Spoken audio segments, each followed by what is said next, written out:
Halo Bapak Ibu semuanya, ketemu saya lagi dengan Dr. Roni Tamba di channel Anak Sehat dan Berkualitas.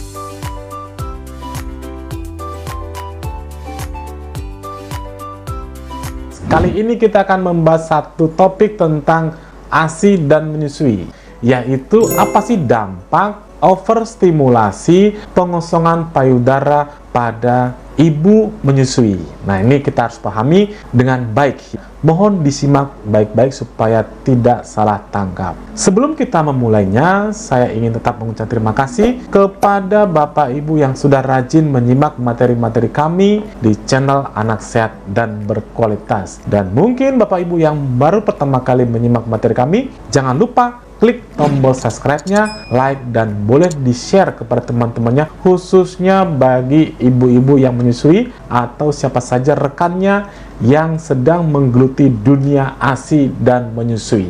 Yuk, kita mulai pembahasannya.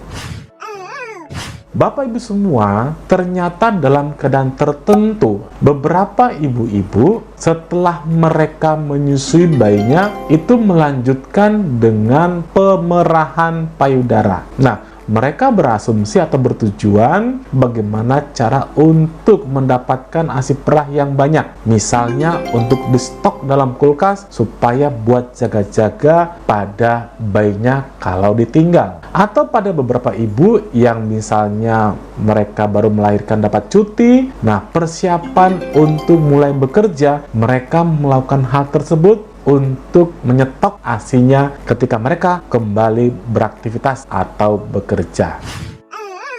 Sebenarnya tanpa disadari, hasil dari kegiatan pemerahan payudara setelah bayi menyusu itu akan membuat produksi ASI jauh lebih banyak dan bahkan melebihi kebutuhan dari bayi.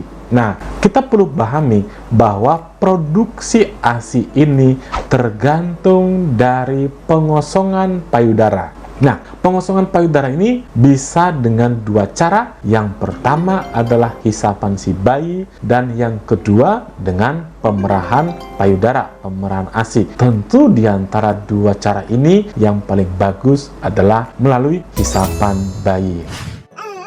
Ketika misalnya produksi ASI menjadi berlebihan karena hasil overstimulasi tersebut, bayi ini akan segera kenyang ketika mereka itu menetek. Ketika mereka itu tidak sampai bisa mengosongkan payudara secara efektif. Karena apa? Karena memang produksi ASI-nya berlimpah.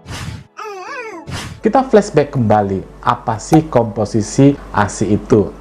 ASI sebenarnya itu dalam satu rangkaian ya, satu rangkaian ASI awal dan ASI akhir. Tetapi banyak literatur yang mengatakan bahwa ASI itu dibagi dua. Ada ASI awal yang disebut dengan form milk dan ASI akhir yang disebut dengan high milk. Yang form milk ini itu mengandung tinggi laktosa sedangkan lemaknya sedikit. Sedangkan pada high milk itu tinggi lemak. Nah, tinggi lemak ini nanti yang akan memberi kesempatan pencernaannya si bayi untuk bisa mencerna lebih efektif dengan gerakan usus yang normal.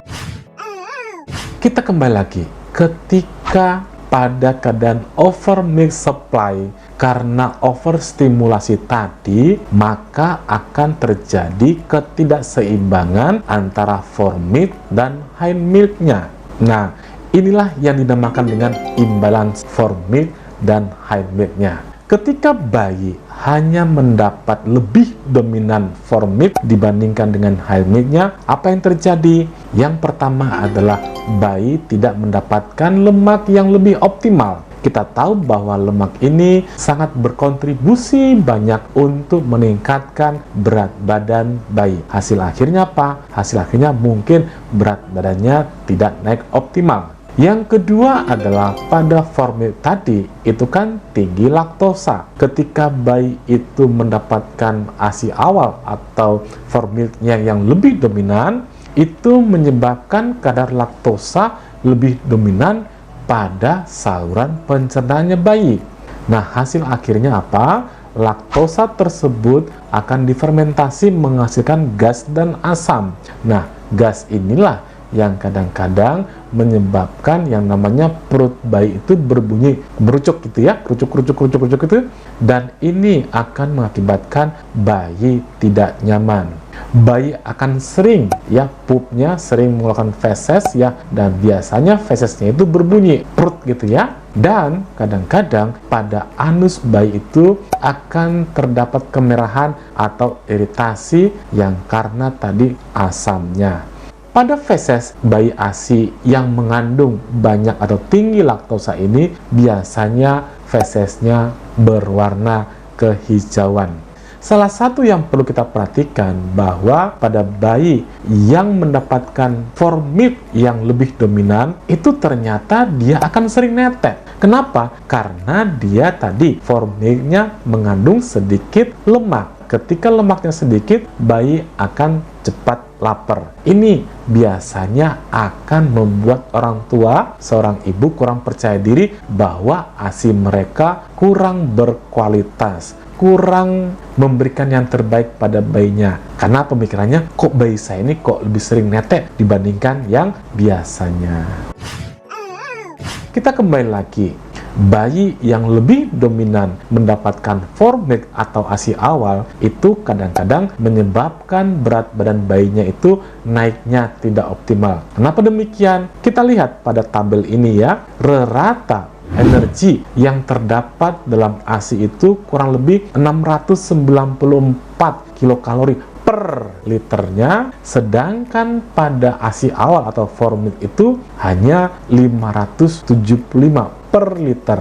Sedangkan pada yang high milk atau ASI akhir itu mengandung 740. Jadi bisa kita kalikan, bisa kita hitung apabila bayi itu idealnya mendapat ASI yang baik, dalam artian itu dapat formil dan high milk, sedangkan bayi yang lebih dominan mendapatkan formilnya, tentunya jumlah kalori yang dia dapat tidak seoptimal yang idealnya tadi. Jadi kesimpulannya apa? Kesimpulannya satu, produksi ASI itu akan mengikuti kebutuhan si bayi lewat hisapan. Yang kedua, kita sebagai ibu tidak mungkin kita memikirkan bahwa menyetok ASI itu seperlunya saja. Misalnya kalau kita kerja, seorang ibu bekerja, kita nyetoknya untuk 5 atau 7 hari. Itu sudah cukup. Dan memerah ASI itu diusahakan seoptimal mungkin ketika misalnya bayi sedang tidur, bukan segera setelah bayi menyusu. Demikian Bapak Ibu semuanya, saya sudah paparkan tentang apa dampak overstimulasi pengosongan payudara pada ibu menyusui. Mudah-mudahan materi ini bermanfaat. Salam sehat, dadah!